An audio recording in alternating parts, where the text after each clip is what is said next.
लातूरजवळच्या Harangul railway स्टेशनवर railway अडवण्यासाठी निघालेल्या शेतकरी संघटनेच्या कार्यकर्त्यांना पोलिसांनी अडवलं। सोयाबीनला किमान 9,000 रुपये भाव देण्याची मागणी।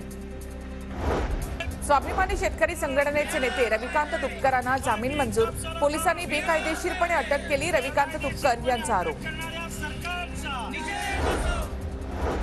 जळगावमध्ये महावितरण वीज लाईन कर्मचाऱ्यांचं महावितरण कंपनी विरोधात बोंबाबोंब आंदोलन।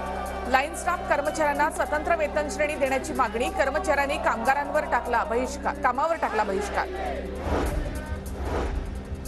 परभणीमध्ये कुणबी नोंदींसाठी पुन्हा एकदा फेर तपासणी करण्याचा निर्णय। कुणबी नोंदींची संख्या कमी आढळल्यामुळे विभागीय आयुक्तांचे जिल्हा प्रशासनाला निर्देश।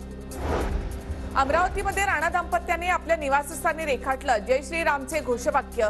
शिवप्रतिष्ठानच्या अभिनव उपक्रमाचे राणा दाम्पत्याकडून कौतुक। रामलल्लासाठी 7ही रंगांचे पोशाख तयार।